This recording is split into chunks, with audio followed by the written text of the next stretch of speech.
Welcome to Mugello here in the beautiful city of Florence in Tuscany. Welcome to the Gran Premio de Toscana Ferrari 1000. This is round 9 of the 2020 Formula One season. And we are at Mugello for the very first time. Built in 1974, it's never changed configuration. So MotoGP fans know this track well. Formula One are getting used to it. And today, it's time for their second practice around this 15-turn circuit. 43.2-meter elevation change around the circuit as well. No action zones. That's because nothing's happened yet here in Formula One. The tyre compounds are the hardest in the year. It's the hard tyre, the C1, the medium is the C2, the soft, the C3 tyre compounds going forward. We're live all weekend here on YouTube. I'm Joshua Birch, and alongside me in the commentary box once again is Ian Birch. Megan Birch joins us tomorrow, but with track temperature at 45 degrees, air temperature at 29. Not that big a change compared to this morning, but it's got colder in the UK where we are, that we've had to put coats on, but it's warmer in Italy. Good afternoon, Dad. If you give me a microphone, I will speak. There you go. Good afternoon. Binotto he's had a few things to say in the last 20 minutes. He doesn't believe that the pace they showed this morning, like we didn't believe, was a true reflection. It was just the fact that his drivers knew the track better than most, is what he's saying. I can believe that. Anyway, look at this. Look at that. That Beautiful is valley. Not only a beautiful valley with the mountains things, but it's perfect for today's practice session and tomorrow's qualifying and the race, because it's in a little valley. Yep. And it's Florence beautiful. is 20 miles away is Florence. And it's a beautiful wine vineyard as well, actually, this part of Italy as well. We'd have to ask Fisichella about that. Yeah, Fisichella, who loved his wine when he raced in Formula One. People used to get boxes of wine off him. As presents. As presents, yeah.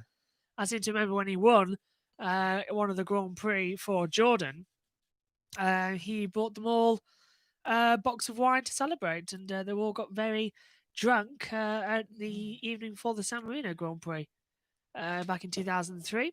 That was after he won in. I was wondering whether or not Brazil Vettel wanted to sign for Renault, because his new mountain bike is the Renault colour. Yeah, I've been noticing that as well. A lot of been happening during the break here in Tuscany as well. We've had the Formula 2 practice, the Formula 3 qualifying took place as well just a few moments ago. That was a thing and a half, because of the fact that there's so many of them who have got carryover punishments. Oh, from the last row. Like Sargent, who is the main guy for the championship.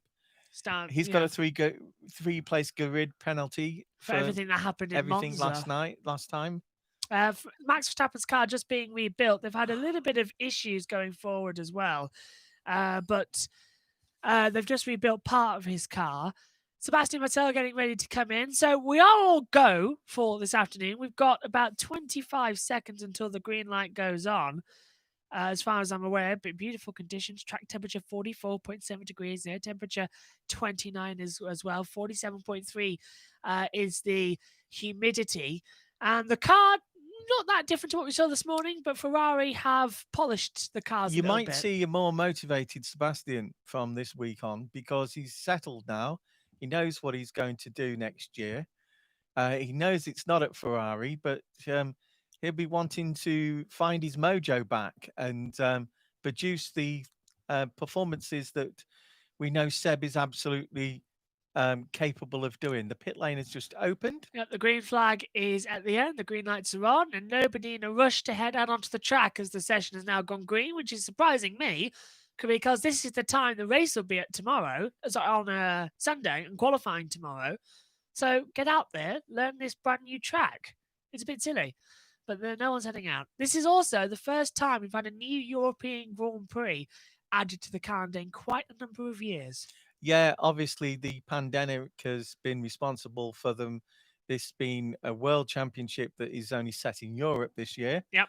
And so the MotoGP track at Mugello was an ideal place to be added. And it wasn't for the likes of Red Bull Ring and Silverstone being able to produce. I mean, Silverstone, if Belgium hadn't gone ahead because of their restrictions, Silverstone were ready to do 3 races in a row. They were actually said, we'll do as many races as you like. Yeah. Just to give you a championship. That's why Mugello is there. He's big, and this is going to be Lewis is playing it down, but this is going to be something on some people's CV. This is possibly the only race you'll ever have at this circuit, and if you can be the winner here, well, you go down in history. Yeah. I mean, we've had, as you said, we've had 2 races already this year added to the calendar that weren't on the original, the Styrian Grand Prix and the 17th anniversary Grand Prix, but they have taken part at tracks already on the calendar. This is our first one that nobody has ever raced on before. So it's going to be fascinating to see. You can say that, but that gentleman there, George Russell, has, as has Leclerc. They've both raced in Formula Renault here.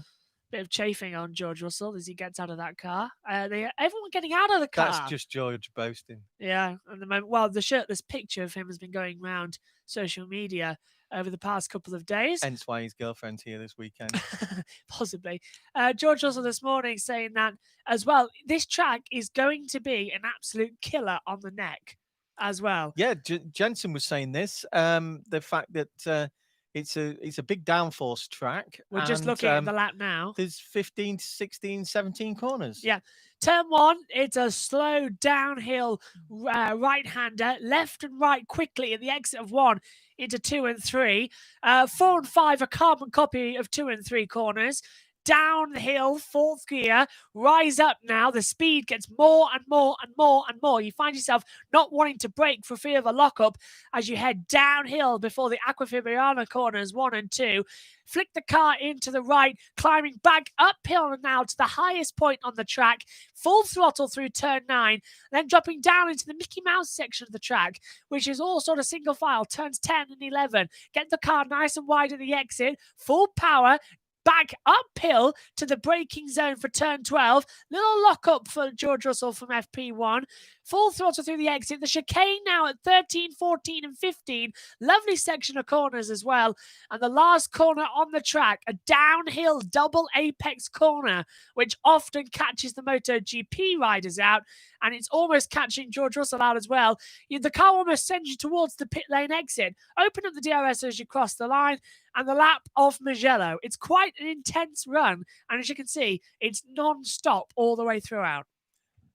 It is. And it's also one of those circuits where, as we were saying, the G-forces on your neck means that you are tired very quickly into this race. Very quickly. It's going to be Saturday's going to be interesting in terms of how quickly can they go. We've already beaten the outright lap record at Mugello, which was a 1:36 set in a GT car. Obviously, the Williams people are learning to put up what Simon wants from things. I don't think a good manager doesn't change anything suddenly. He does it gradually because it unnerves them if they feel that someone comes in and changes all the rules. Everyone's just reacting the way you would expect, really. But it is going to be strange after all those years under Claire and the entire life of the team under Sir Frank. Things are going to be different for them this weekend. I don't feel the technical side of it will be affected that much. They've all got scooters now. What's actually more interesting is the fact that that's Lance Stroll on a scooter. With Toto Wolff. So that's interesting. Was that during the lunch break or is that now? Stroll's not out on the track according to my monitor, and he's 13. I think it was during the lunch break. I think that must be during the lunch break. But that's interesting to see Lance Stroll and Toto Wolff. I noticed Lewis has got a new scooter this weekend. His Leith scooter, which he left on the steps of the race control building last week, and got damaged apparently. Got damaged. Don't know how that happened. I was nowhere near. My bike is safe at the back of the commentary box area, to which I've been told we are actually biking at some point this weekend, so that's going to be fun. Another 18 kilometers. Well, I'm glad it's going to be fun for you. I can hear a helicopter. I can hear a helicopter as well. We've been in our UK studio. We're having planes around all weekend so far, so you might be able to hear them at some point. Yeah, on the I'm coverage. listening to it. It's just crossing over the top. That sounds like a one of the Sikorskis that goes to the rigs. Yeah, because they're quite noisy. The Sikorskis. Also the Air Sea Rescue. Flashes by here often. Yeah. That is similar. And the last few weeks we've had a few Chinooks in the area. I've seen a couple of them as well. I'm just now they're noisy, but they've got a unique sound, like a wom, wom, wom, wom, wom, wom. You know that they're coming. It's one of those things. A bit like those characters from Star Wars. Yeah, it's like the Typhoons when they go over. They're the same. Oh, the Typhoons are fantastic. We've got Lando Norris just coming down the hill now towards the line to set a lap time. As I'm going to have to look down quite a bit. I'll explain why in a minute. It's a 1:18.658 for Lando Norris then. And I've just worked out now. I've got a problem actually with my mouth at the moment, which I've got a tooth, which has got an abscess. So it's difficult for me to talk that much. But I've just worked out what the problem is and why it's been irritating so much today. I've got a hammer behind me in the drawer. No, it's because I'm looking up at the monitor. And a chisel. It's because I'm looking up at the monitor, and usually if we're in Italy, it's chisel. We've got loads in the back of that. Norris just did a 1:18.658. He's gone fastest. Grosjean is second. Raikkonen third. Ricciardo fourth. Sainz fifth. Magnussen sixth. The times on the board so far as well. So I'm not going to actually look up that much with my actual head. I'm going to look up with my eyes during this session as well. That's what's been. What is the point of having cooling fans that color? Were they cheap? I didn't see what they were on the. They were like a lime greeny color. That probably were cheap. Cheap is better. Cheap. Pierre Gasly here became the 109th different driver to win a Formula One World Championship. And wasn't he happy? And who wouldn't be? If you know your first Grand Prix win must be immense. And his last one, of course, was his best mate Charles Leclerc. He took the trouble to actually sit on that podium and reflect. Yeah, he's on one of the most famous podiums in the world, which goes over the circuit. It's a unique one. Sat there. And he just sat there gazing out. And he said that there was a lot of things from his past that he was thinking about. Not one Pacific one, but all the bad things that's happened in his life. He said, it was just a moment where it's a turning point for the lad. And I hope he goes on to have a good career. He deserved that win. He took a chance. He went in early and went onto the hard tires, and that won him the race because he'd made the right decisions. And there we have a Typhoon. Yeah, I can hear it as well. You're probably not picking it up on the mics. We are trying to hear if we can as well. Just having a quick thing there. The first race for Ferrari was 1950 Monaco Grand Prix. Got their first podium there. First pole position was 1951 Silverstone. That was the colour of the car in 1950. Yeah, on the Ferrari 125. Which didn't now. Here's an interesting fact for you. The reason this is Ferrari's 1000th Grand Prix is they didn't actually enter the 1950 Grand Prix de Europe, which was the British Grand Prix at Silverstone, because they didn't want to pay the legal fee, and they were in a dispute over the money situation. What has changed in 70 years? I can tell you that nothing. Nothing has changed. So yeah, they didn't enter the first race of the Formula One Championship, but then they entered the second. We all talk about the history of Ferrari, and we're celebrating at this race because it's the 1000th race for Ferrari. But Alfa Romeo, at the start of this competition back in the 50s, Alfa Romeo were the top team. They were, yeah, completely. They won the first race, won the first championship with Giuseppe Farina, Dr. Giuseppe Farina. Gonna add into that. But yeah, he's been having Alfa. Everyone always forgets about Alfa Romeo quite a little bit. They say, "Oh, it's a backmarket team." No, it's more important for Formula One to have Alfa than Ferrari, in my opinion, because they're the first winners. They certainly sell more Alfas than you do Ferraris. It's just that Ferrari is a prestige model. For sure. I mean, all under the same group, aren't they? Fiat. Chrysler, Fiat. Yeah. Well, Vettel Fourth fastest at 1:19.611. Better than it was this morning when he ended up 17th fastest overall. So, but Leclerc was fourth in this morning session. Yes. So already better morning for him. But as you said, that's because they know the circuit better. Yeah. Compared to the rest. I said he didn't reproduce it in any of the other laps he did. It was a show. Yeah. It was a show. It was a show-off lap. Yeah. Sorry about that. By the way, it was just my nose deciding that the glasses wanted to pinch him. He's gone from having his tooth irritating into his nose. Well, it was something he'll irritate always. It's definitely not his shaver irritating him, is it? No, that's good. Just hearing the team radio there from Romain Grosjean. Unfortunately, we can't hear in our ears at the moment, otherwise we'd tell you what was happening. But 10 minutes to go, and it's Lando Norris, top of the board, a 1:18.658 is the time. Things are not looking good for Grosjean because Perez is favourite to take his seat. The situation with Perez claimed this morning that he didn't know. Oh yeah, if you're wondering, Daz has pointed out this letter P that's just on the table. It's removed from the F1 Tuscany situation over there. So you can literally say I've taken the P. There you go. Yeah. Let's pop that down there. Grosjean has been told to box this lap. There's something not quite right with his car, so he's having some issues. Yeah, as I was saying about Perez has been using his poker face over the last few weeks, saying that, like, we all knew what was happening with Sebastian. He said, no, I've got a contract for next year. Interesting thing is, right, you have this in football as well, where a Premiership club will pay up a player and that'll enable him to play somewhere else for less money. Yeah. Because they've paid up his contract. So the money at the new club is actually extra because they've paid up his contract. And I think that's what they've got to come to a settlement here. He had another year. He had another year left. So money-wise, you've just been talking about money. Perez has the ability to take his time over this, and we all think he's going to Haas.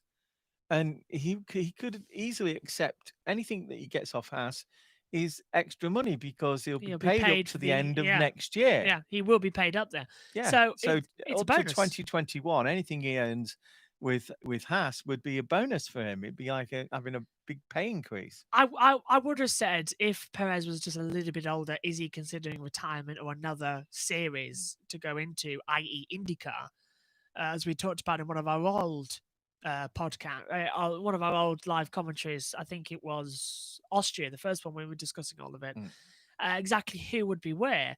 But I don't think we're going to see a situation of him retiring. I think he wants to stay in Formula One. Now, here's the thing. Charles Leclerc has spun before think that is down. If I look at my monitor, it's down at turn 10 and 11, just after Aqua Fabiana. So also, did you see the downforce? Yeah. He's pushing those skid blocks to the ground and creating some magnificent sparks from out the back end. I think that was on Albon's car, wasn't it? Yeah. Just on that replay just a second ago. And if you think of the rake of the Red Bull, it's quite like the Ferrari. It's quite high at the back. And so to get that downforce, right, they're really hugging the track well. This is what happened to Charles Leclerc. So it's just after Aqua Fabiana. It's down at turn 12. Too fast. Yeah, too fast. Lost the way. That's almost an identical crash to what happened last weekend in Monza that sent him in the barrier. And as you said in FP1's commentary this morning, the gravel trap not that deep here because it's a MotoGP. You can get it back out of F2 practice, the lad did exactly the same. Yeah, yes, in F2, yeah. I can't remember who it was. But I do know that Jack Aitken had a wheel off as well in one of the sessions. But yeah, it's easy to do at that part of the track. Matteo Binotto watching on. How much is he under pressure this weekend to deliver? Second race in Italy in a row. It's our 1,000th celebration event for this team. And I don't think Vettel's happy either. The strange thing is that there are rumours that Binotto is safe because of the fact that two reasons that the Chrysler boss, the boss of Chrysler Fiat, has said that he wants more stability, and sense, to work out the things, which is what we've always said should happen, right? And the other thing is they haven't got the money to pay him off. That does make sense, to be fair. Ferrari are in a recession, the same as everybody else, and Italy was very heavily hit by the coronavirus, just as the rest of the world was, in the United Kingdom also. But Italy was the first real major hit of coronavirus. It locked everything down. He's just been discussing the fact that they are in Italy and 7 or 8 of the teams are in a little area of England. Yeah, what was it? From one hill, you can see all the Formula 1 teams that are in England. And the fact is that that is an advantage to the other teams. But he was playing it down, saying, "Yeah, we have," because it's recruitment, right? The 7 or 8 teams that are based here. Yeah, because Haas have a base here as well as in America, and the 7 or 8 teams, the personnel can go between those teams very easily. Half the time they never have to change house because they're just a bit longer journey or even shorter. Silverstone, in some cases. Silverstone, you've got 30 minutes away for Mercedes, 20 minutes away is Aston Martin, 60 seconds away is Racing Point. 3 teams within a couple of miles of each other. And then so you've got the more commute to the work. Yeah, the commute to work for Racing Point fans is a jog. Yeah, but the commute to work for any of those people who work at any of those outfits, where is very short. So it's easier for them to recruit from other teams than say Ferrari or Alfa Romeo based in Switzerland, aren't they? Yes. Yeah. Ferrari based in Italy. I think AlphaTauri are based in Italy as well. They are, but they do have a factory here because it was But they have a factory, team, because they go things. So the recruitment for Ferrari is largely from the people who make lower division cars, like what's I forget. Dallara. That's Dallara who makes them. Yeah, but Carlin are based in England, aren't they? Yes, yeah. So what I'm saying is the pull that Ferrari have to persuade people to come all the way from England or to join them or take their personnel from the motorbike industry around them in the valley, because there is a motor valley there, but it's mainly motorbikes. Motorbikes are everywhere, aren't they, nowadays in England? Yeah, as well? we have like we was talking about our local track, Cadwell, which is like a smaller version of Brands Hatch in its undulation hills, and is a great favourite of British-based drivers in all formulas, including David Coulthard. Sadly, not got any major events this year. No, because of the coronavirus. But it does have 2 superbike teams making their bikes and testing them on all around there. When I was there to do the documentary a couple of years ago, there was a super sport team there going around the track with their 2020 and with their Honda 20, there. Yeah, Honda were there. Honda UK. What was it? Build bikes for both their superbikes and their MotoGP teams there. Some certain parts are made there. They were there testing their 2017 bike just next week before it went out for the super sport season started at Donington, I believe it was. Just quickly, Verstappen has gone top, a 1:18.281. Bottas is last on the board at the moment with Lewis Hamilton 19th, but they are setting better lap times. Hamilton 1:41, 20 seconds off the pace. We don't believe that. But Bottas, fastest first sector of anyone at 28.028. He's just coming into the second sector now, I believe. Where is he on my board? There he is. Coming into sector 2, a 21.401 as he comes into the braking zone. But Hamilton has got traffic. He's just past Albon, and he's got George Russell just in front of him. So they've got traffic. Jensen used to say that in things are that close that he could whichever team he raced for, he could from his home he could be there in 20 minutes. Yeah, he was at Honda, wasn't he? Then he was at BMW, Williams at the time. And all based in that little area, and it's advantage to the British teams to it is massive advantage. I do feel that Ferrari lack some development expertise. They do persuade certain people like Rob Smedley and that, and to actually go out and join them and things like that. But that gets to a point when the kids start school. Yeah, as we were talking about in practice one with Toto Wolff as well. Yeah. Is he actually going to sign up to be team principal for another year due to the fact that Susie Wolff is over doing the Formula E team principal role at Venturi? They've got a young son as well. How long before Claire is back under the guise of someone else or I've the been FIA? I mean, Rob Smedley's in with the FIA now. I know. I was thinking that, to be fair, that are we going to see Claire Williams take on a team principal role at another team? Or even promoting women in Formula One, and she's definitely doing that. Yeah, she'll be working with Susie Wolff a lot. Yeah, I thought if a Formula One team is, maybe we could see the Williams name in Formula E, because Formula E is a lot more level playing field than Formula One is. Yeah, because they might have been in quite a bit of. They have an advantage. Yeah, they said, and that's why they needed the investment. But they have actually sold the team. No one knows how much the team went for. But they've got all of that to actually, restock and try to. That's the new brake ducts on the Racing Points, because they've got done for it, and they've drawn their appeal. So they've redesigned the front and rear brake ducts to be different than the two Mercedes for this year. Not very much. Not very much different. Just a few more bells and whistles, it looks like. But yeah, just get back to your point about Williams. Yeah, they Claire and the family are clearly take a step back and decide what they want to do. And if they wanted to do like a Formula E team, I'm sure the money they've got by selling Williams will enable them to do that. Toto's got one. His wife is team principal at another one.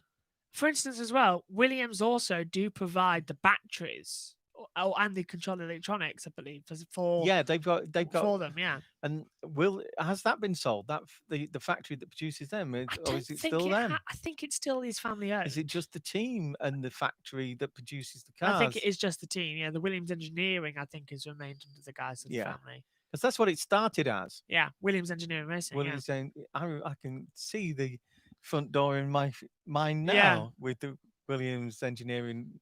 Patrick Head was with Frank Williams there. Of course, he's in the FIA as well. So Patrick Head is, yeah. In fact, I was quite shocked to see Herbie Blash in the paddock last weekend at Monza, who was back. I don't know why Herbie was there, but of course he was the old number 2 to Charlie. He was responsible for directing the race for the first 5 laps before Charlie got back from pressing the button. But if everybody doesn't actually know, it's not actually the race director's decision, or at least it wasn't when Charlie was there and Herbie. The decision for a safety car was always Charlie Whiting. The decision for a red flag or anything like that was Herbie Blash. It was never Charlie. Yeah, and Herbie's retired now. Yeah, so I think now it's all there. Landon Norris on the radio, that's not good. I just bottom out over the top of the hill. Well, we've seen a lot of sparks around that part of the track, haven't we? But that's going to slow you down, isn't it? Yeah.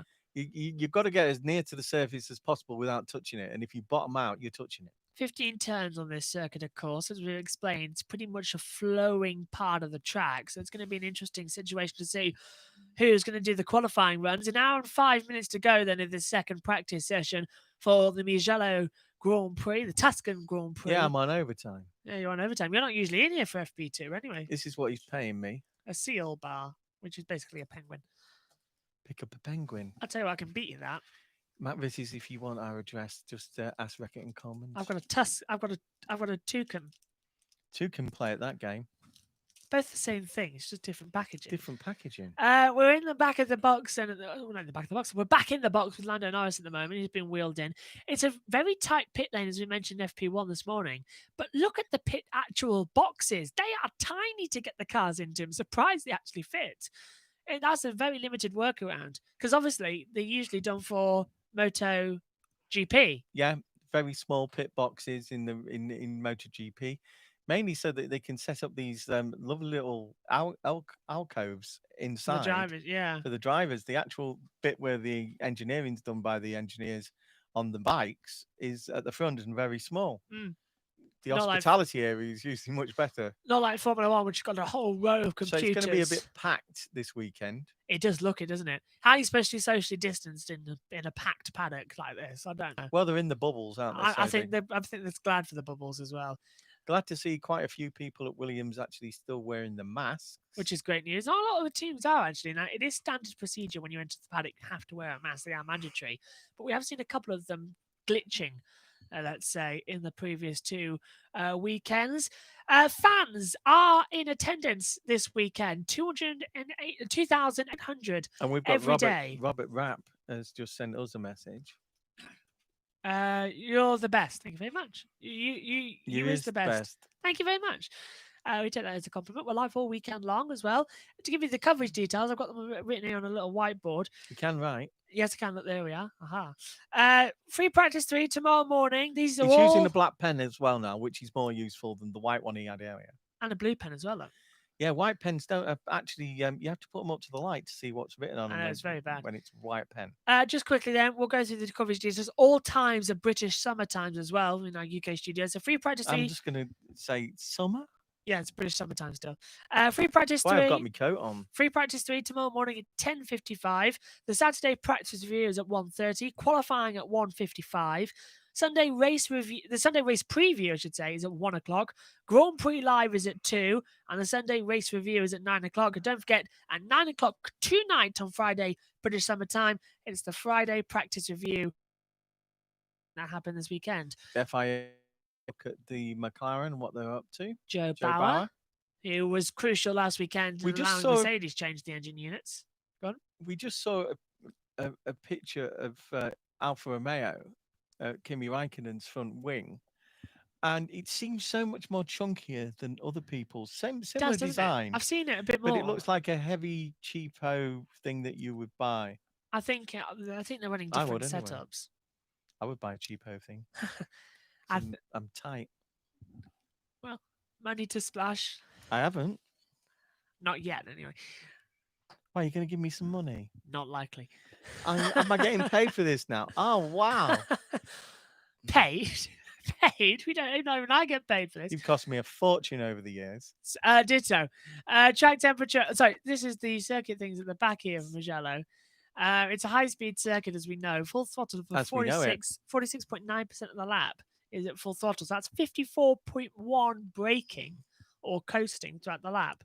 That's a lot of regen, actually, allowed on the track. I had to sell me puppet to actually put you through nursery. Nursery? I never went to nursery. Damn, I sold me puppet for nothing. I never went to nursery. I was at early years before year 1. Oh, of course, he went to a posh school, so it's early years. I can't actually say that. Live now. Remember my life. Poshest school in this area. Well, 2 of them, as you know. The kids ate with their knife and forks, not their fingers. You didn't. Well, I'll tell you, one of the craziest things we ever had at that primary school was the fact that we had a French lesson. We had a French day, so we had hot chocolate and bread to dip into, which is a typical breakfast. But I didn't like it one bit. I absolutely hated it. So I didn't have. Was the bread called Briche? I think it was. Yeah. Yeah. Dipped in with hot chocolate. Briche is a nice bread, which is very much like a pudding. I ate the bread. Very much like the cake that David made out of the excess stuff for the coconut tart that you've made for Auntie. Now, I ate Auntie's birthday. I ate the bread. But I didn't like the fact you had to combine the hot chocolate and the bread together. I didn't like that. I liked the bread there. Bread was lovely. We roughed it. We used to have toasted bread and jam sandwiches, and we used to dip it in tea, lad. What do you mean? Did you still do that? No, I don't. No, actually, I do remember you and.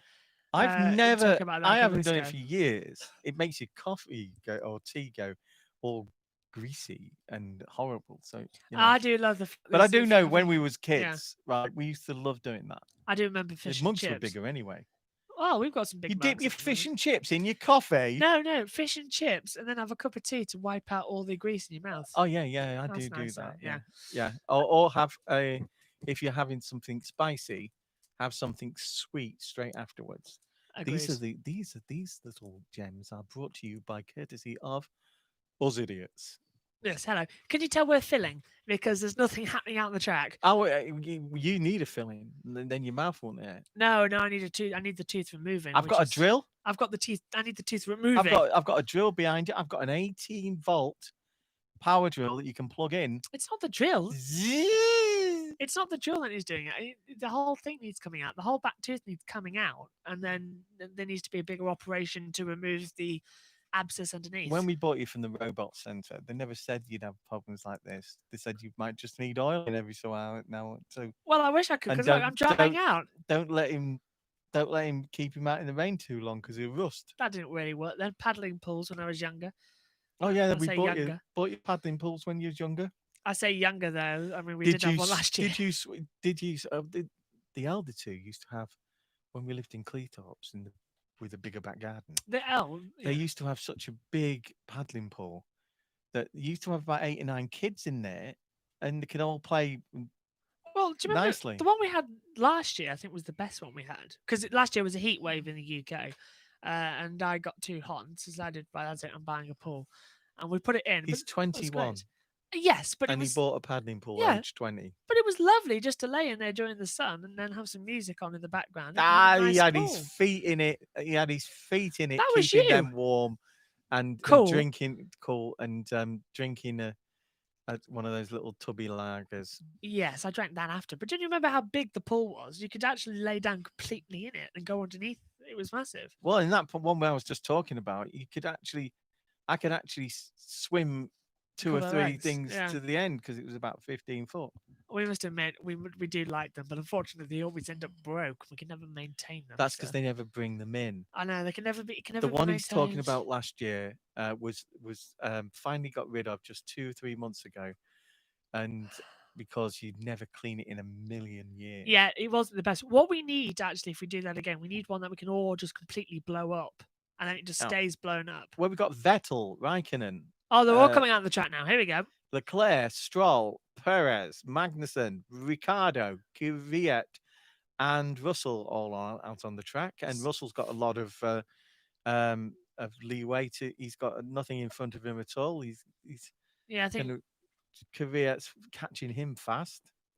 I think Vettel's got some clear air as well, looking at it, but they are all back on the track finally.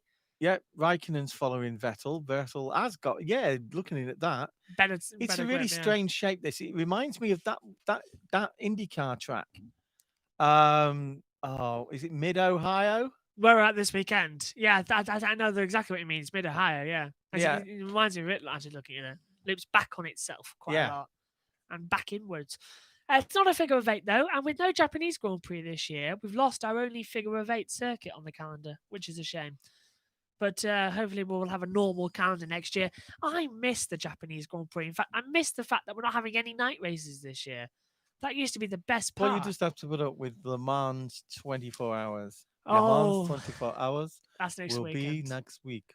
And welcome to Radio Le Mans coverage of the 24 hours. That's more like the race director. I am sorry, everyone. The cars, you must stop in the middle of the track. That happened last year. I'm looking forward to it next weekend. Car 86, please report to the office. Your time is up. I'll tell you what, though. We've got how many? 1, 2, 3, 4, 5, 6 monitors, 7 monitors in here at the moment. Next weekend, we're having about 8 or 9 just crammed in because there's that many timing screens you need to have open as well. Yeah. Well, I don't know what you're doing next weekend. I know what I'm doing. Nothing. Well, we haven't actually got the plan for next weekend yet of coverage. My eldest daughter and her husband, right, Kellyanne and Jack, are in Tuscany. I've got a holiday booked. In Tuscany. Yeah, can you imagine my annoyance that I'm barred because of COVID-19 from leaving the country? And we have now got... We're doing fine, Riverson. Hello. Well, welcome back. Yeah, we're all good. Tooth aching. He's got a toothache, and I keep wanting to punch it out of him because... and be a dentist, you know. It's annoying. But we're having a good morning. How are you? Hope you're all right. Hope everybody's all right who's watching and you're staying safe. It's not morning, it's afternoon unless you're in the United States or somewhere like that. Well, hello, wherever you are in the world then. Yes. That works. We do remember all the people who died 19 years ago on the attack in Washington and in New York. 19 years ago. I know. Are you watching the documentary later? There's a new one on. I don't know. I've just been watching NBC and CBS. Their morning shows I've got wall to wall coverage. Thankfully, nobody ever forgets what those evil people did that day, and I hope they never will. Next year's 20 years, and I understand there's actually a big anniversary planned for it next year, which is good. I looked into it earlier on this morning because obviously this year they couldn't do anything with the COVID pandemic. They're limited, but next year, with it being 20 years of the anniversary, it's a wonder Trump's not all over it. Because anything for a bit of publicity is. Well, next year it's because of this year's the election, isn't it? Was it in America? Oh, is it coming up to the election? It's coming up, isn't it? October, isn't it? There's only one story I'll talk about, and it's a fact. I used to watch Everybody Loves Raymond, and Raymond, the guy who played Raymond, and the guy who plays his dad were on ABC, which is downtown, and they were on ABC that morning and promoting the new series, and the series is based on Ray Barone's real life. It's Raymond somebody anyway, and the character of Robert is based on his. Sorry to crash you. Lando Norris has gone actually off. Something has happened, so we can actually go back to the Formula One and talk about the Formula One. There's a yellow flag. Yeah, Lando Norris. Lando has taken. He's pushed it to the limit. And he looks like he's done damage to the nose and the side. Suspension would be damaged as well. He's hit that. It looks like he's hit it sideways, doesn't it? And it looks like he's bent inwards, that tire. This might be a red flag stoppage because I think he's actually stalled the car. Yes, he has. This will be an immediate stop. Red flag as well. Just a quick end to that story is it was really weird because I have seen that 2 or 3 times that part of the show, ABC morning show, to know that the real life Robert and his partner, because his partner was portrayed in the TV series by an actress as well, they were actually at Ground Zero and both got killed at Ground Zero that day. And what they did with his character is how his brother thought if he had have lived, how his life would have panned out. So the rest of the series after that was a fictional version of Robert's real life. I remember you saying that as well. That's Nando. Yeah, he comes out of turn 1 and 2. Look, flips so violently, right? And it's just it's the lightest of kisses against the wall. He catches. But look at this flip here. 2 seconds. He comes out, gets on the gravel trap at the exit of turn 2, and it bounces. You say it flips around quite dramatically and knocks off the front nose. And it's such a drag downhill. It's actually cut out the engine, and they have now red flagged the session. So this second practice session has now been stopped with 51 minutes to go. And Romain Grosjean is out of the car for now. An electronics issue is being investigated. The car is going up on the stands, as we know, so that they can investigate it going forward. But the red flag is out here with 51 minutes to go. But it is the job of all the drivers in the practice sessions to follow the things that the teams want and push that car to the limit. And that's what Lando has just done. He's pushed it to the limit, found its limit, and lost it. And that's annoying as well, because that's 50 minutes lost and a race setup lost for Lando as well. And that's something he hasn't done for a while. Wave to the fans that are around this circuit. 2,800 across all 3 days here. Total of 10,000 over the weekend. And there's about 200 or tickets left as well for general admission over the 3 days, which is why I was telling Kellyanne about that. Yeah, just in case she wants to go. She walked the track in Australia because she was out there for the Australian Grand Prix. Got cancelled. Which was cancelled. And hopefully that won't happen for this Grand Prix. Either that or I'm going to start calling her a curse on the Formula One until I'm not to go anywhere near it anymore. So it comes out of turn 2. Turn 3 gets very much offline, catches the gravel trap with the rear tyre, and it flicks him round. Actually, the hit wasn't as bad because there was no violent movement of the thing. It was just a violent movement at the back end of the car, the front end of the steering. Look, I think what happened was he kept his hand on the steering wheel the whole time. And his front wheel got caught as well on the exit turf. And that's what lost it, because he was trying to correct the car. Martin's trying to describe it there. New earpiece things I just noticed on the side there of Martin Brundle. It's a bit more grey now, isn't it, for the earphones? Look, there's a nice little zoom up there as well. But Martin Brundle, just having a look down at the first corner here at Mugello, which will have all the names out tomorrow. Now you can see the red flag board flashing there. Yeah. Right. Why don't we have a situation where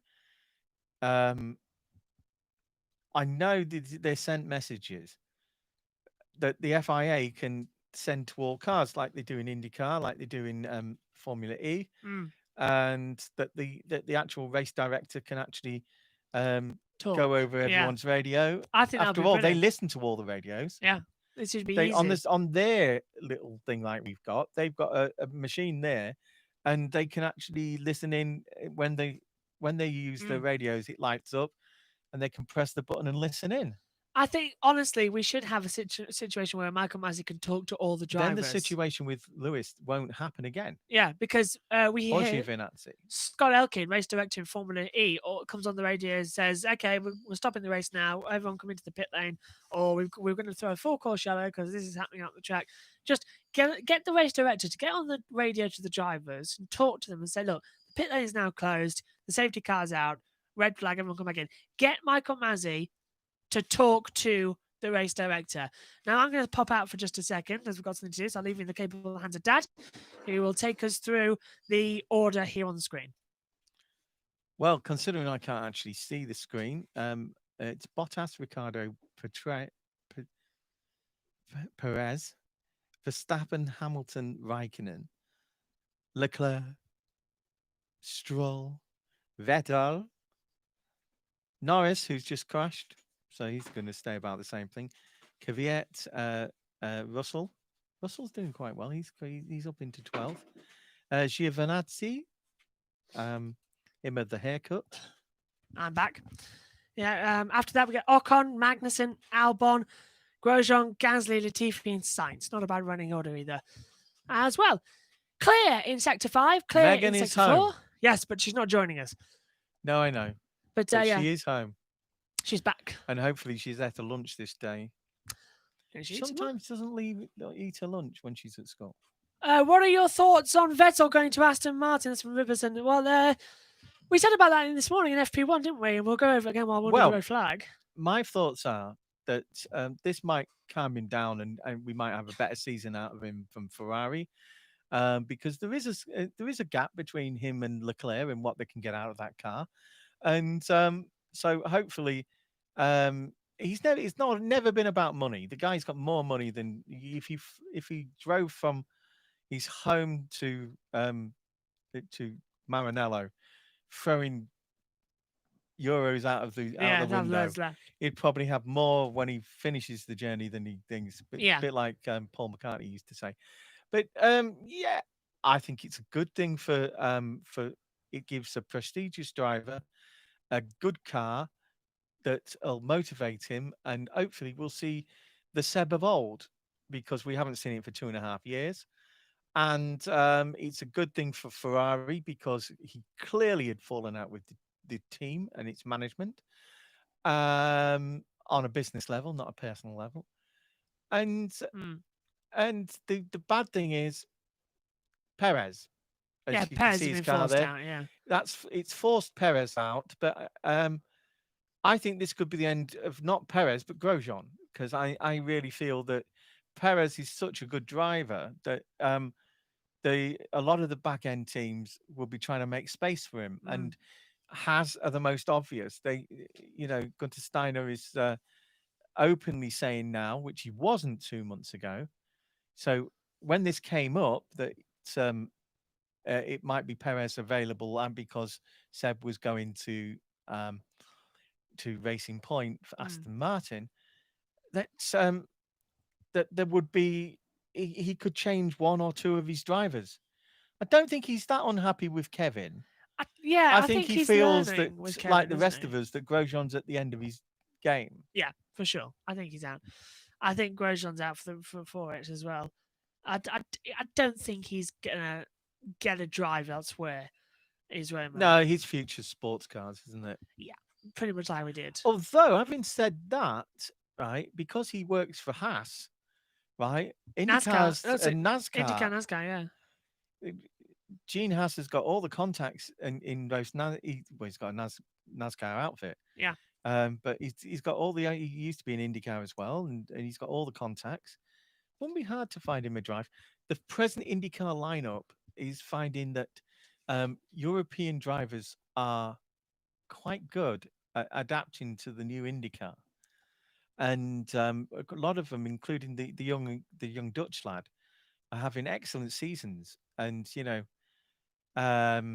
I know people in America want to promote more American drivers, but they are coming through Indy Lights and We've things got, like that. Rossi, Hunter Ray at the moment. Look at Sato. Sato's been there, what, 7 years, 8 years? Well, he's got a great run, hasn't he, at the moment? And second Indy 500 victory a couple of weeks ago, and came close to, I think, and won race 2. Yeah, Rossi, not Valentino. Alexander Rossi. And they're all racing this weekend as well in Mid-Ohio. He is possibly goes against what I've just said, because Rossi's been brilliant for the last 3 years in IndyCar. And this year, he can't put a foot right. Which one? Yeah, Rossi, yeah. Well, everything seems to happen. It's frustrating him. Bad start in Gateway. He's lost his mojo, definitely.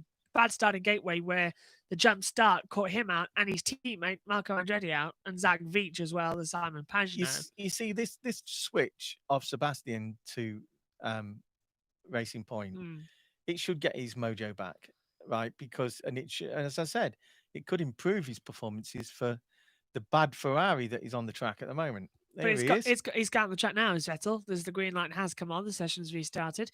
But this one decision from Ferrari letting Vettel go has had knock-on effects, not just for Formula One, but it could have knock-on effects for every other series. Well, it does in football as well, doesn't it? I mean, we're waiting on a young starlet from a Premier League side going forward. Yeah, it was at Town, and we can't do that till the lot. Yeah, I got that button quickly, didn't I? Go on. Till there's backup. Yeah, till the team he's at has got adequate backup that they don't need him, and they can send him out to learn his trade for a year. But he's supposed to be an exciting young talent, and I used to have a customer who was here for, I don't know, 3 to 6 months from Manchester City, and some of these kids earn tremendous money. I mean, he's still a professional footballer. Yeah, my customer. But when he was 19, he was here, and Manchester City were paying him $19,000 a week. Wow. 19 years old. That's insane. Yeah. Right, I've got to go for a minute. Right, Dad will be back later on, and I'm sure we might get Megan in at some point here. If you can get past that, that'll be a miracle. Yeah, I'll move it for you. There you go.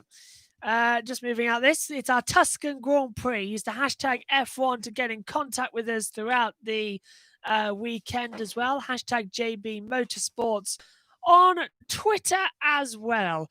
And get your questions in on the YouTube live chat. Lewis Hamilton back out on the track at the moment. Then he's just about to start a lap time.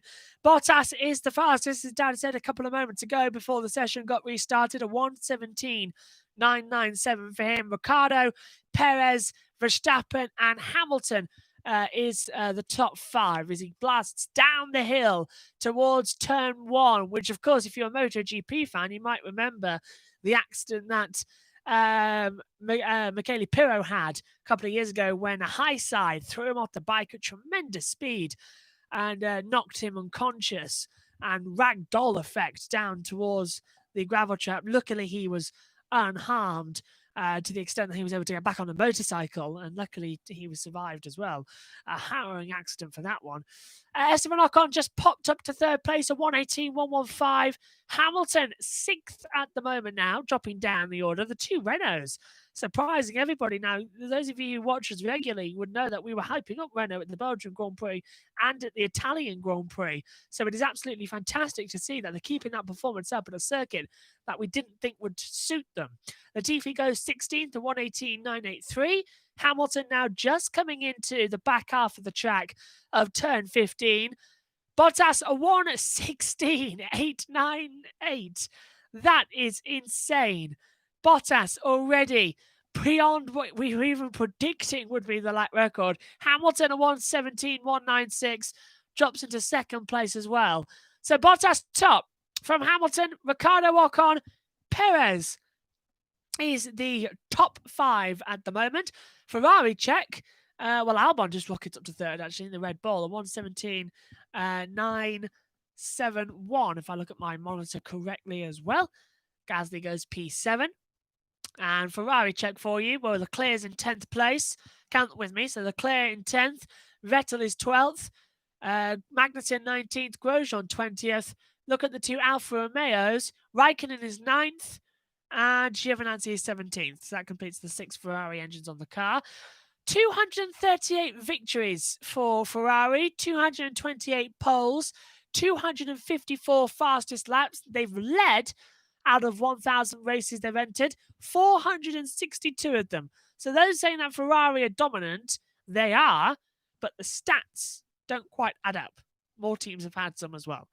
Just it's a good one. But yeah, certainly an impressive run for Ferrari as we ride on board with Charles Leclerc as he passes the main grandstand, which has got fans in it for the first time this year, down towards turn 1. Beautiful setting as you launch in, you get the view of the mountains as you flick the car to the right, uphill, immediately into the braking zone and entrance of turn 2, which is a left and a right before turn 3. Don't get the gravel trap too much as you drop down into 4 and 5. Another chicane area, a left and a right, keeping in about 4th gear. Now you drop downhill constantly. And this is where you don't really want to touch the brakes for fear of the lockup before you come to Aquafibiana 1 and 2. Back up now into the braking zone, uphill dramatically, flat out through this section of the track at turn 9, 170 miles an hour. Drop downhill to turn 11, just a dab of the brakes because you flick into turn 11 straight after. That's where Rossi retired last year with engine failure on his Yamaha. Dropped downhill now towards turn 12, a long sweeping hairpin corner before flashing back left and right again into the chicane area before the last corner of turn 15. Another hairpin to the left, double apex corner as well, as you always try and catch the oversteer mid-corner before going off the track as well. The cameras have left Leclerc, but I'll tell you his lap time. In fact, Leclerc's now coming to the pit lane. So Leclerc has aborted his lap time. It didn't look good. He got compromised quite a bit to Bottas and Magnussen. And Carlos Sainz is just out on the track now as well. I just want to inform you the coverage details once more for this weekend as well. So we are live all weekend here on YouTube for Ferrari's 1000th Grand Prix. For British summertime, of course, so convert it to your local area. At 10:55 tomorrow morning on Saturday, we'll be in for free practice 3. The Saturday practice review is at 1:30 with qualifying straight after at 1:55, live, of course. On Sunday, we have our race preview show at 1 p.m. Grand Prix live with the live watch along with the race is at 2 o'clock. And the Sunday race review is at 9 o'clock in the evening as well. And 9 o'clock tonight on Friday for our review show at the 2 practice sessions as well. And don't forget about the Grand Review podcast, which is on Wednesdays as well, which gives you highlight commentary of qualifying and the race. Not really needed this weekend, if you think about it, because we're live all weekend long, but we do it for anyone who misses out on the lives on the weekend and just want to know what happened in the race. We've got all cars currently attempting lap times. Verstappen's just boxed as well as Ricciardo and Ocon. So I think I'll adjust what I said and say that they're just starting to end their runs at the moment. Grosjean has an electrical issue, so he's out of the car at the moment. Russell is just headed back out on the track. He's 16th as well. A track unlikely to see the Williams get through to Q2, but stranger things have happened. Sainz 13th at the moment. and he's 1.262 seconds off of the best time. Get your questions in on the YouTube chat as well, so I can answer them for you as well. We've already answered the Vettel to Aston Martin question, so feel free to get them through and let me know what you want to know. I'll tell you. Brand new circuit for Formula One as well. Our first and probably only time we'll ever race here at Mugello going forward. It's a beautiful part of the world in Italy as well, and Florence and Tuscany, Italy is a beautiful place as well. And motorsport mad they are. When MotoGP is in town, you wake up to alarm clocks of motorcycles running at full beam as well to wake you up as well. And sad that we only get 2,800 people in per day. 10,000 is our total max. And our ticket's still on sale for general admission. But it's very, very sad that we can't have the full grandstands packed. But COVID-19, of course, preventing us from doing that. Albon on a lap now. He's on the soft compound tyre. Mediums at the moment for Sebastian Vettel, the course of option. The same as Grosjean. Grosjean, of course, stuck in the pit lane. So everyone now doing a soft run, which indicates to me they're doing a qualifying simulation, which is wise. This will be the time of roundabout Q3 tomorrow. But Albon just got compromised by Bottas, believe it or not. Coming into Aqua Fabiana, if I'm pronouncing that correctly, I'm going to have to really learn the names in the chat this morning again and get the pronunciation right. So I do apologise. I'll be better at it tomorrow for pronunciation of the corner names. But yeah, Albon just got held up by Bottas mid-corner and had to back out of the lap time. That's the problem with this track. It's single file for most of it. There's only about 4 overtaking spots on the whole circuit, so it gets tricky. Alexander Albon backing up and complaining over the radio of Bottas backing him up and holding him up as well. I was just tearing over my earphones, which we've now got working. Bottas a 1:16.989 is the time. Currently out on the track, but as we know, Bottas and Albon. I think Albon's actually letting Bottas go back through, is he? They're both coming into the pit lane. Okay, I've just seen on the pit lane channel on the other monitor in the box. They're both coming in together. Yes, they are. And we've now actually got lights at the entrance to the pit lane as well to tell us when they are closed and when they are open after what happened last weekend in Italy to Hamilton and Giovinazzi. So thumbs up for that as well. A lot of checking over the work at the moment for Red Bull and Albon, who has been one of the most unluckiest drivers on the calendar so far. He has had no luck. Changed race engineer, still didn't work. Changed the car. Changed the engine, changed everything. Couldn't get anything done for poor Albon. So hopefully he'll have a good result to the season at some point this year. Hamilton was, the previous race result as well. He was moving up the orders. Started first, finished 7th. Did get 35 seconds off the time, though. I'd just like to point out, I don't think that gets enough mention how much actually there was a gap between them. Martin Brundle is at the top of the grandstand now on the start-finish straight. Unfortunately, we can't show you him or really see anything. So we're just looking now at an empty track at the last corner with a beautiful picture of a mountain. So we've swapped the professional lookout of cameras to a blurry, distant image of a Williams of George Russell coming out of the last corner. But it does show you a good example of how hilly the start-finish straight is here. It's a massive undulation change as well. If I can do my best on this little bit of a diagram I'll show you here, ignore the other parts of the information on my screen. But if I show you what the start-finish straight basically is as well, how good am I going to be here? So we have the normal start-finish straight there. But with here, it goes uphill quite a lot and has a bit of undulation change throughout as well. That's not our best drawing, but that's the best to give you an example of how the undulation change keeps happening here. It's on a steep curve and it keeps going up and down. So the massive, that's why we're seeing loads of sparks as well happening on the track. So hopefully that'll give you some example of the start-finish straight. But this is a watch-along commentary, so I advise you also to try and find any channel you can and have a watch and just listen to our commentary as well. And it's going to be absolutely delightful. Ian Burge will rejoin us at one point during the commentary as well. But here in the commentary box as well, this drawing is really steep. Yeah, not my best, is it? I'll tell you what, I'll draw it again in a larger blue for you. And I'm not Banksy, I'm not from Art Attack. So I'll just have a quick go and see if I can do it. So it goes slightly uphill, and then it's on a constant grey, and then it drops away quite dramatically into turn one. So there we go. That's pretty much an interesting situation. So there you are, look. So it goes slightly uphill at the exit of the last corner, which is a hairpin, if I can get that right. So it's a hairpin last corner, swoops back up the hill to the highest elevation change. Then at the start-finish line, drops downhill, and then it rises up towards a steep drop-off towards turn one, which is another hairpin which leads you back onto the top of the track. So it is quite hilly, to put it at best, but it's going to be a massive risk at the start of the race as well for the drivers. So if you think about it, they'll be heading, if there's an accident at turn one, the driver who starts last is going to be heading into the complete unknown because it's a blind hill, a bit like what we saw in MotoGP. With the accident with Hafiz Sahirin, if you saw that accident in Moto2, it just, if something's laying on the bottom of the track, you're not going to see it. So it's going to be a bit of a difficult one. But yeah, hopefully that drawing is a little bit better for you as well.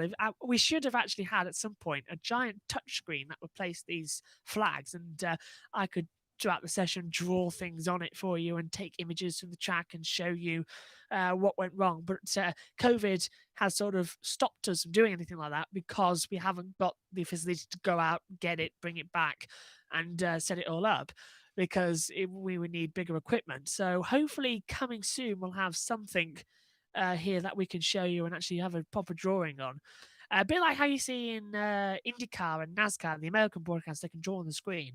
That's what we want to have as well behind us to show you. So keep your fingers crossed, we might get that soon.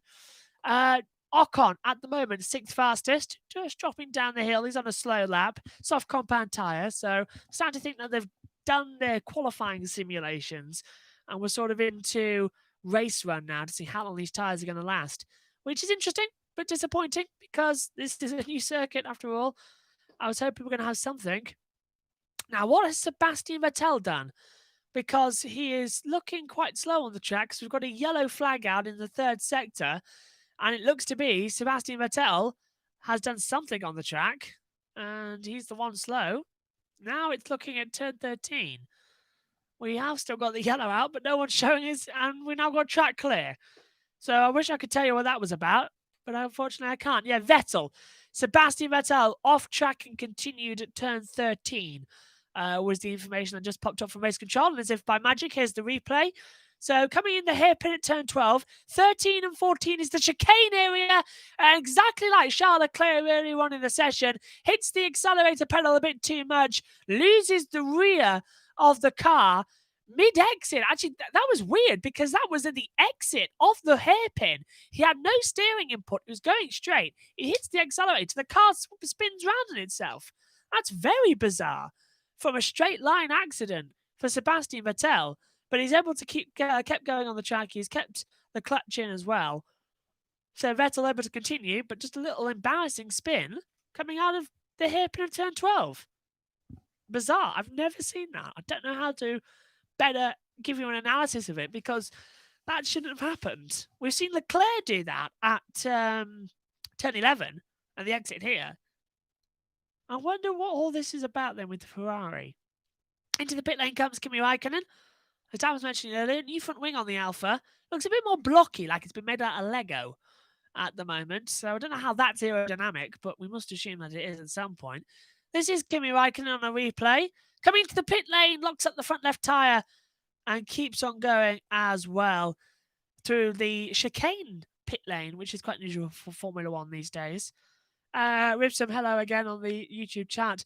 The Ferrari car looks hard to drive. You're absolutely right. It does. The Ferrari is very hard to drive, it looks like. And it's embarrassing at their home circuit. They're not going to have a productive weekend where Ferrari's 1000th race. If they were anywhere near they were last year, we would have been saying, well, they could win this one. Now it seems to be between Mercedes and Red Bull, if we can get anything between them. And I would even throw AlphaTauri into that mix. I really would, because they seem to be having some form of pace in long runs as well. Yes, they locked into the red flag situation last time out, but the strategy was sound for putting hard tyres on to the end of the race. So I would throw in AlphaTauri any day.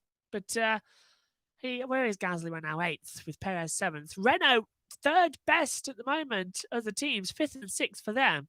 Ricciardo ahead of Ocon. Definitely say Renault are in the mix this weekend for some very high-scoring points. Of course, the battle for the midfield teams are very much competitive. McLaren, Racing Point, Ferrari, Renault, all there to capitalise on some midfield points this weekend. Ferrari now 6th in the Constructors' Championship as well. That's a bitter, bitter disappointment after no scoring points in Italy due to brake failure on Sebastian Vettel's car.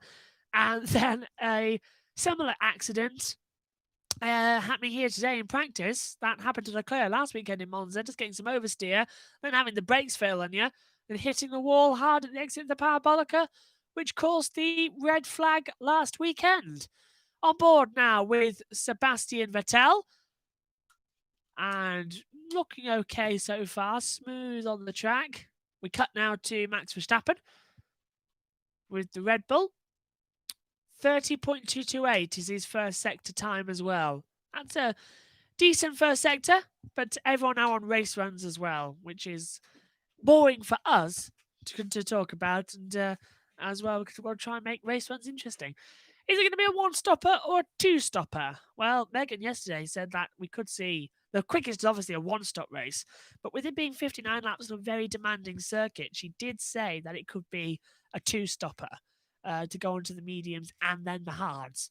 So it's going to be interesting to see which one's going to be the quickest coming out of practice 2, which we'll give you tomorrow morning in FP3, when Megan rejoins me in the commentary box for FP3 in qualifying, and then we're all together again for the race with Dad at Race Control watching the monitors of the pit lane channel to give us more information. Like, not last week, but I think it was the British Grand Prix when we were last live, wasn't it? We were able to give you more detail as to what was happening. We fixed his microphone as well, so he won't be as muffling on the radio broadcast as he was last time he was at Race Control. But yeah, Megan's joining us. She's looking forward to this weekend as well. One of her limited weekends remaining now, and I think the next time we're live in a race like this on YouTube is actually Imola in November.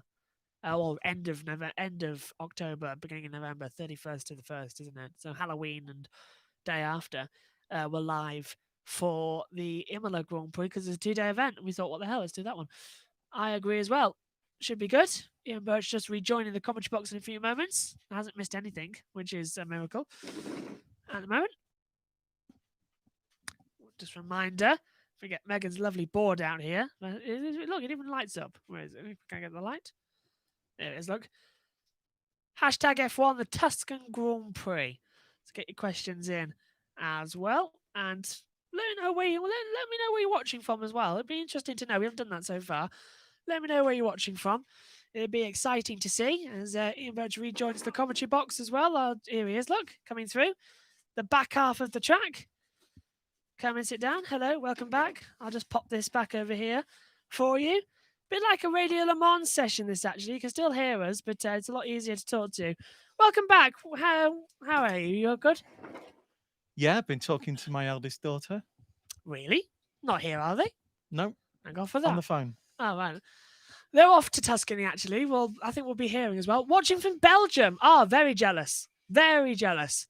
I hope you enjoyed the Belgian Grand Prix a couple of weeks ago. That was a great one as well.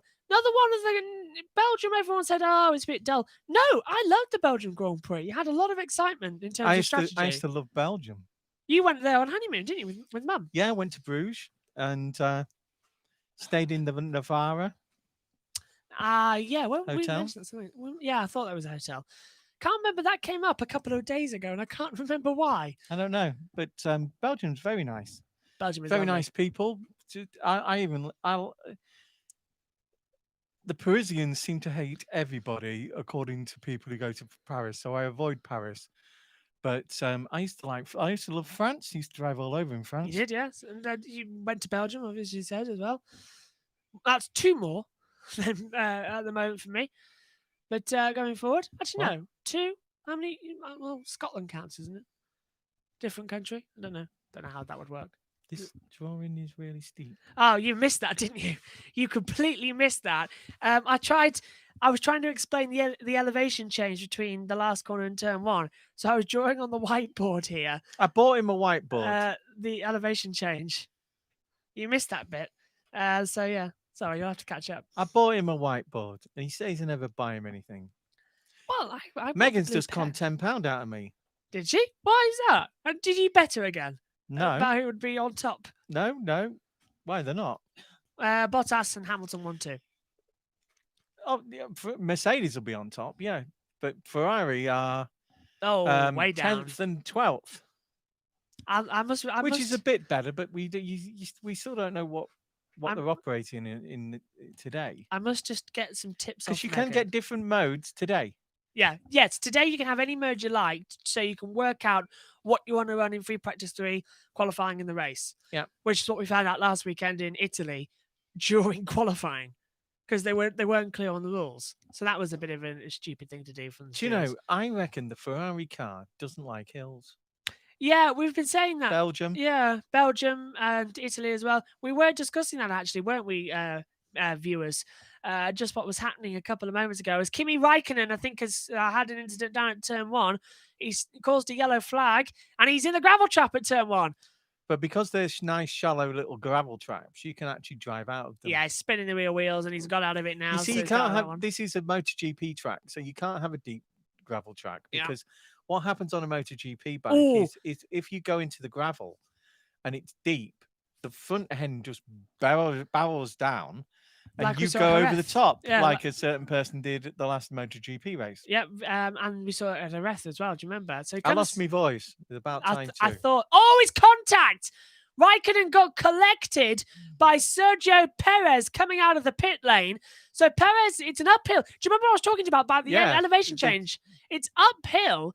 And he couldn't see Raikkonen. So he comes downhill and towards turn 1 of the braking zone. Raikkonen doesn't know Perez is there. Perez locks up. I think we found a problem with this track. Yeah. Oh, I don't know what the bleep happened, but a car came from the pit lane. Yeah. Raikkonen turns into turn 1. Neither of them know each other are there.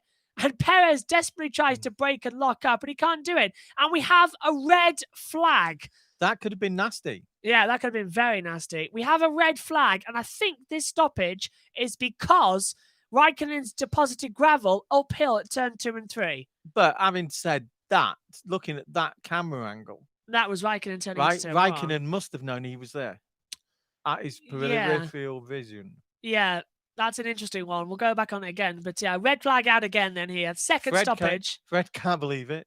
That's why we have a red flag, because there's a Racing Point front wing on the track at turn 1, and you do not want to get a puncture at turn 1. It's a nasty place to have an accident. Ask Michele Pirro. Not the Michele Pirro from Formula 1, the Michele Pirro from MotoGP. There's 2. But that's an interesting look at that. That's the brake bar wire system in the front wing look. That goes all the way through the car as well. That gives you the sensors and everything. That's fantastic to see. But Perez, well, if he wasn't having a bad weekend already, he's having an even worse weekend. Is he upset about that? What's happening there? He's wiping his eyes and looks a bit.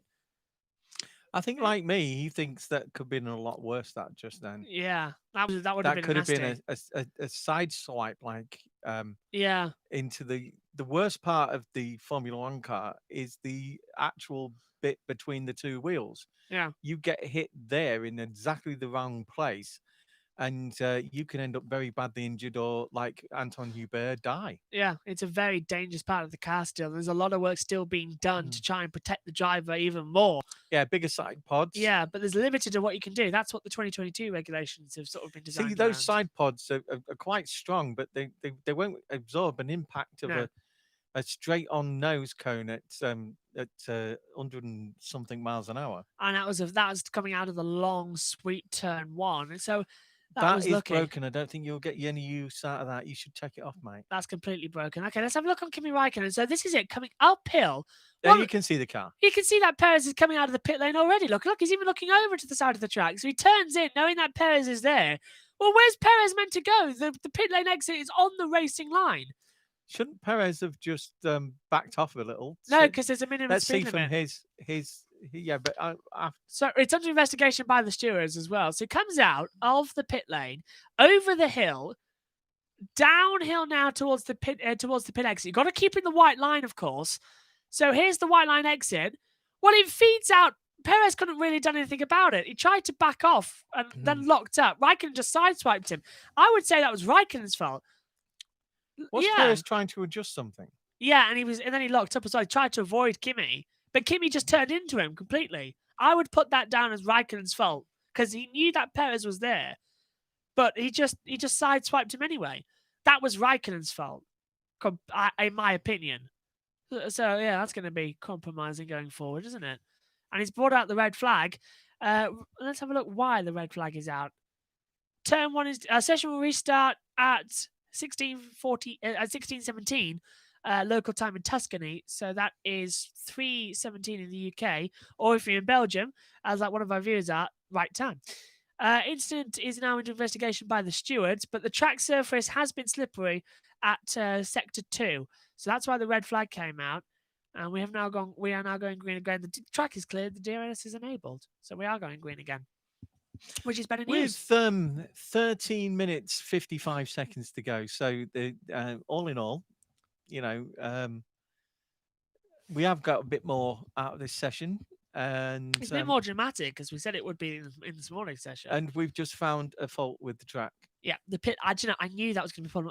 Coming out of the simulator a couple of days ago, and just coming out of the pit lane, I thought to myself, now this pit exit, they need a mirror. Yeah, this pit exit feeds into turn 1. But you've got to position a mirror so that the sun never gets on it. Yeah. So you've got an even better solution. Would be one of these things that the TV screens, the television screens, yeah, showing that area.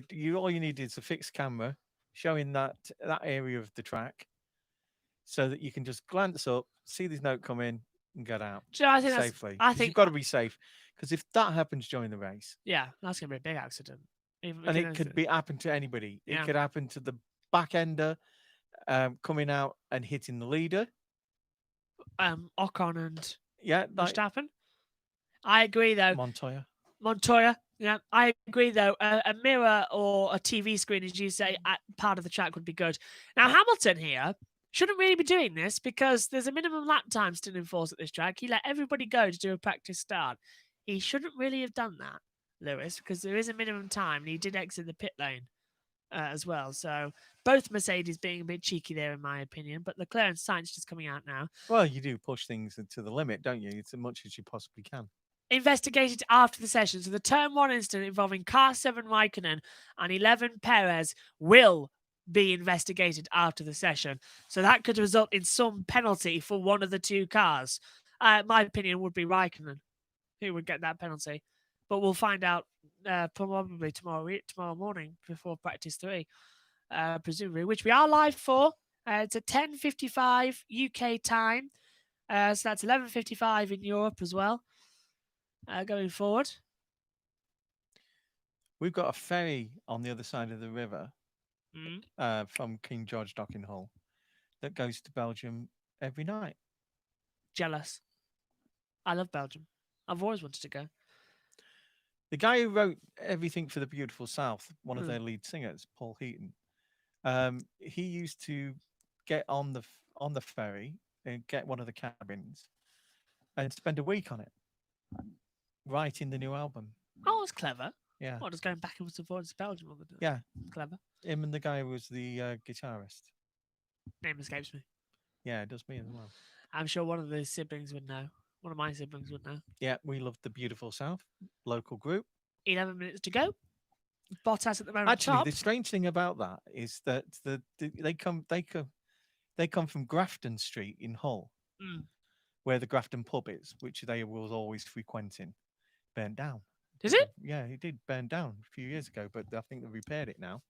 Anyway, the strange thing is, two of the biggest groups of the 90s was the Beautiful South and the Fine Young Cannibals. And they both came from Grafton Street in Hull. Blimey, that's a bit weird. Yeah, Roland Giff from the Fine Young Cannibals, his mum had an upper class junk shop. She called it an antique shop, but it was really an upper class. It's like an old pawnbroker's. Yeah. Halfway down on the right, and up until last time I saw Grafton Street there was still the bicycle tire that Paul Heaton threw up there 40 years ago, 35 years ago. You know, pop that back so you can see that there's a bike there now. Yeah. Yes. But on the pawnbrokers' bells, there used to be a bicycle tire for years. Wow. It's like in Grimsby. Hang on, didn't you take me to see that at one point? I'm sure you did. I'm sure we did. Yeah. I can remember something about a bicycle and you telling me something, but I was very young. And in Grimsby, there used to be down Lord Street on one of the telegraph wires. There used to be a pair of trainers. Still is a thing, isn't it? And those trainers have been there 15 years. You know, it's amazing that these things don't fall off or rot through. I must admit, yeah. Right, back to the Formula One. 9 minutes, 18 seconds to go. There's quite a few on track at the moment. I would say all of them, isn't it?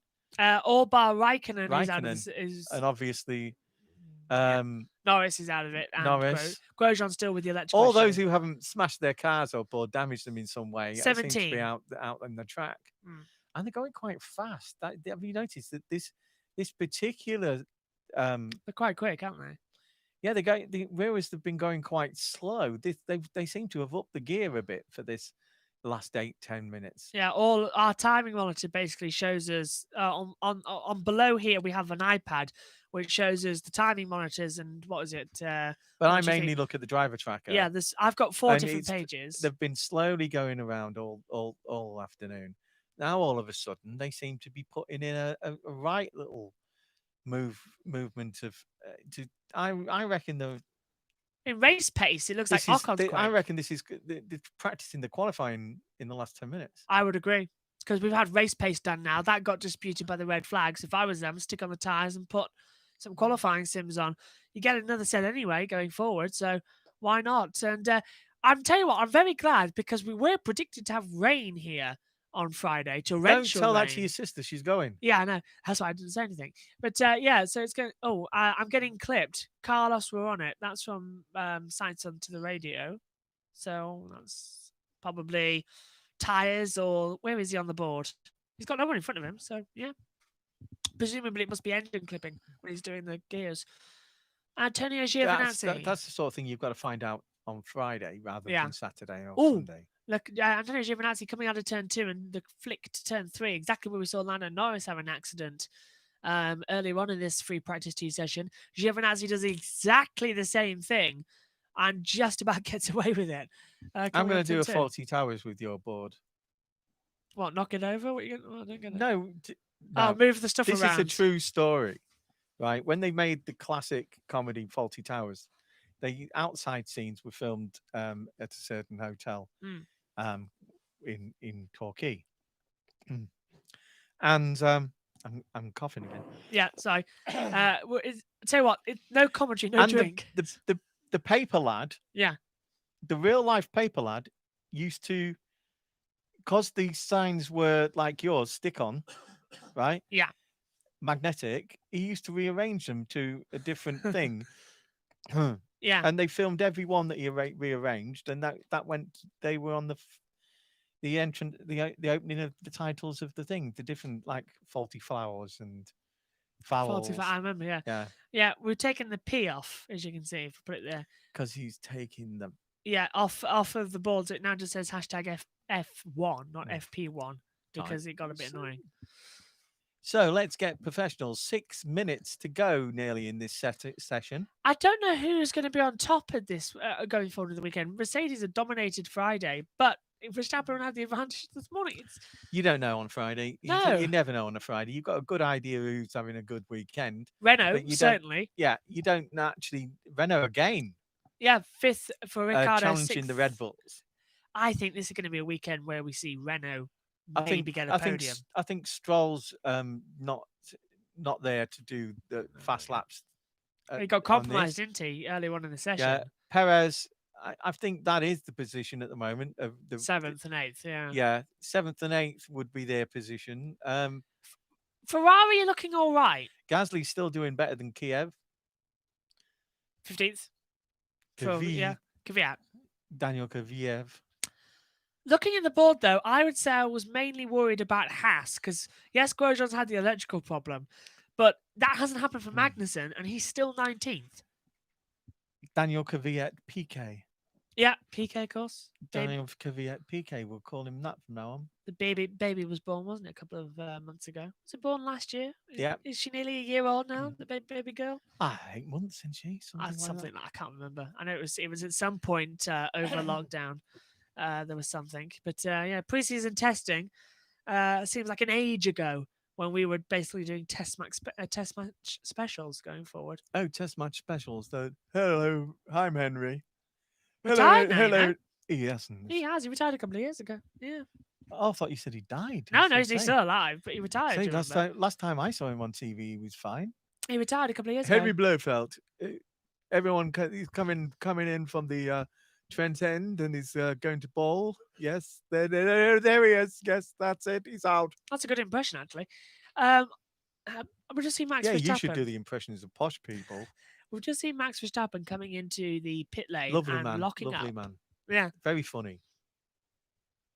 We just, as I said, Verstappen just locked up into turn 1. And your mum has left the driveway. I can hear her. Yeah, she's just gone. Lucky she just slept first gear, otherwise she would have destroyed the commentary box. Yeah. 3 minutes to go. Should have hit you first. No, the light would have hit me first as well. The light's always on you because you've always gone to one. Actually, we've got lights. It's pretty much equal on us two at the moment, the way it is positioned. In fact, if you look at it, it's more positioned on you. Don't look at it though, because I just made that mistake. We've got Hamilton on a lap time as well as Valtteri Bottas now. Now, Mercedes have put on their cars identifiable colours on their halos. But you know what the one problem is? FOM then go put this graphic up, which you can't see. The graphic is great. But you can't see the colour, so I don't know who I'm on board with. It's now Valtteri Bottas. Isn't it true to say that in the MotoGP, I remember, is it there where I remember, or is it in IndyCar where when they put the graphic up, you can actually see the vehicle behind? That is MotoGP, and Formula One nicked it back as well. They're doing it as well. Yeah, they're both doing it now. I better open my eyes and look. That's a Parker situation, isn't it? Well, that's close. It's called a guy called Eric Pond of Croydon from a show back in the 1980s, a comedy show on BBC Radio. What's that slimy, smelly thing on the wall? It's only me, mate, Eric Pond of Croydon. You've watched so many BBC Radio comedies. Yes, it's unbelievable. Absolutely. Just quick, we did saw the leg off the piano thing the other week. Did we? Yeah, where from the Goon Show, where they want to sail across the English Channel on a piano. So how do we get the piano into the sea? Well, we'll have to saw its legs off. Right, I'll do that. Okay, the legs. No, it's Neddy Seagoon. It was wrong leg, yeah. You know, he goes, I'll saw these things off the piano. 1, 2, 3, 4, all 4 legs sewn off this piano. Wait a minute. I think there's only 3 legs on a piano. I keep falling over. Yeah, I thought it was that, yeah. Oh, look at this. Sebastian Vettel, stat has just popped up. Seeking 200 Formula One career points at the end of this we should say, that was the Goon Show. May as well. That was practice. We've got one more. The Goonies.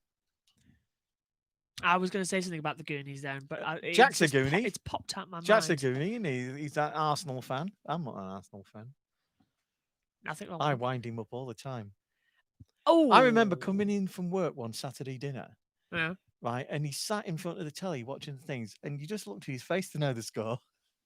4-0 down at halftime. I do remember that game, actually. Jack was not happy. Hello, he wasn't happy, but he was happy in the second half. I believe them two are off today, actually. So they must be off because you were talking to us. They're not off today. I probably not watching them until later. So and the driving all the way.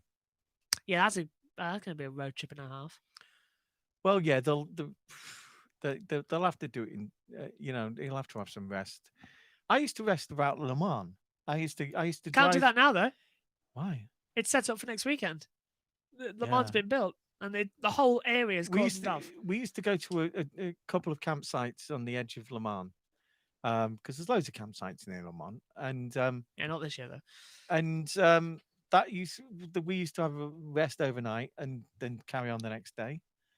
Because it is a long drive to the south of France. Southwest we used to go. Royan.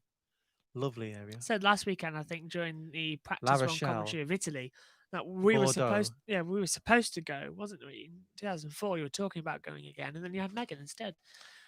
Yeah, and I have told her what you said, that you'd rather have gone to France than have Megan as your little sister. We'll get her response tomorrow in practice 3. I'll ask her the same question. I know, she's sharpening the knife right now.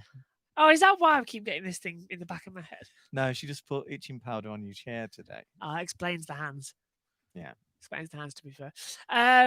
Which have actually been damaged by setting up this bicycle behind me, mainly. Oh, doesn't he go on? Oh, I do. Oh, he likes to do things himself.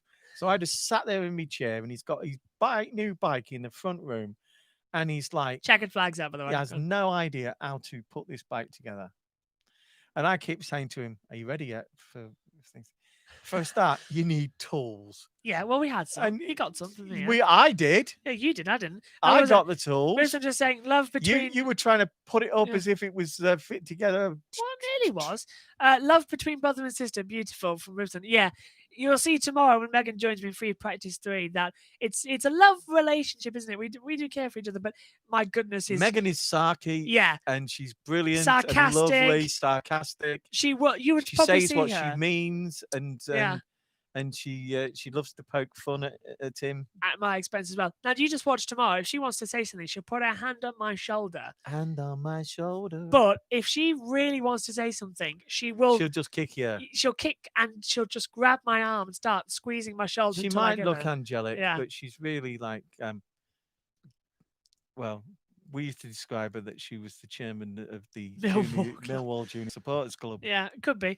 But Megan returns tomorrow in the commentary box, which we'll never get away with saying this again. She would not let that go. But, I've been at a football match when, with her, when all the kids around her are baying at the opposition crowd, which are just to the left of them.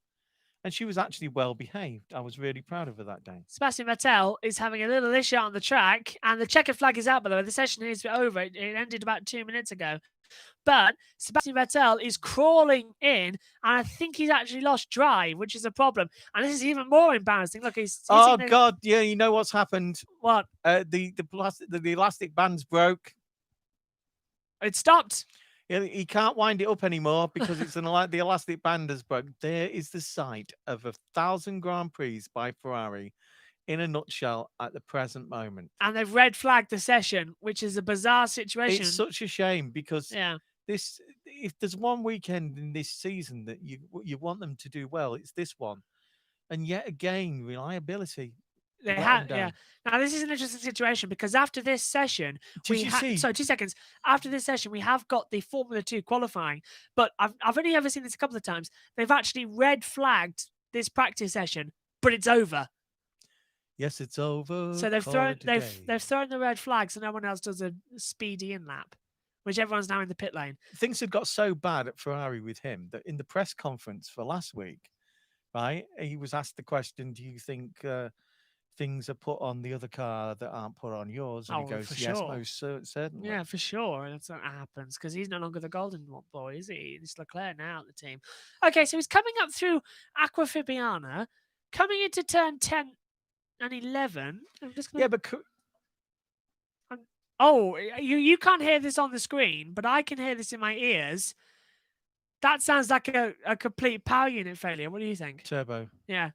So you couldn't hear that on the monitor, but we could hear it in our ears, and it was a complete turbo. The gearbox was spinning, quite a lot, so without getting any drive. So it could be drive shaft, but that's a messy job. It does sound like turbo, doesn't it? The actual sound was turbo-ish. Yeah, and Seb is not happy. Look, you're just putting him back into neutral now, pressing the buttons, and he's not happy.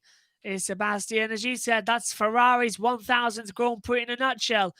The most dominant team in Formula 1 history. They are now out of the running order. Yeah, that's from Megan here. Session results then. Valtteri Bottas tops the practice too. Second one in a row. Second one in a row. Lewis Hamilton second. Max Verstappen third. So it seems to be Mercedes versus Red Bull. But of course, power units were fluctuating today. We won't know the actual speed of the cars until practice 3 tomorrow.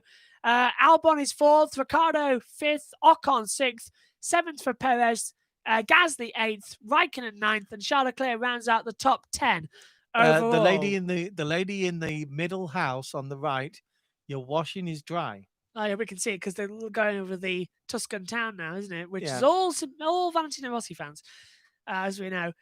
Dropping down the order, Florence, yeah. Tuscan, Florence is the nearest town, isn't it? Stroll's 11th, Vettel 12th, Sainz and Norris 13th and 14th, Kvyat is 15th. Isn't that beautiful? 16th for Russell, Giovinazzi 17th, Latifi 18th, Max 19th, and Grosjean in 20th. That was second practice, and that was Friday.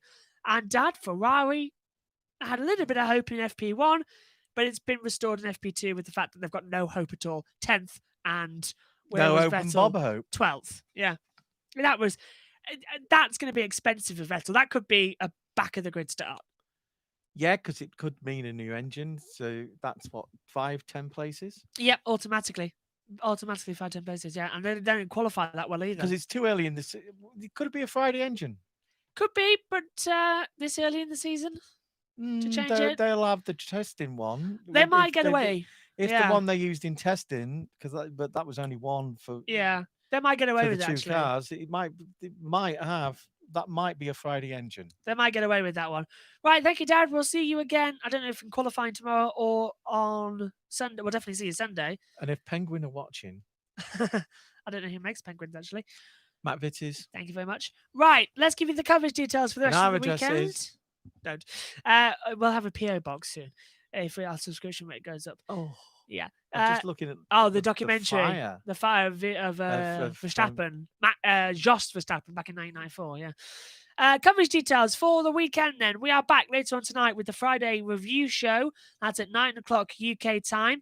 Set your alarms and the subscriptions and notifications on YouTube as well. 10:55 tomorrow morning for free practice 3. Megan's in the chair to replace Dad. The Saturday practice review is at 1:30. Qualifying live at 1:55 all UK time. On Sunday, our race preview show is at 1 o'clock. Grand Prix live at 2. And race review is at 9 o'clock as well. All times are British summer time. So just add the time difference where you are. We are suing British summertime for complicating. No, for false advertising because it says British summertime, and it's not exactly warm out there. No, it's freezing. It explains the coats in the commentary box. And that's Lewis walking back in and out of the McLaren team. Your thoughts on Friday then? Second one was more exciting than the first. Definitely. First was a procession. Yeah.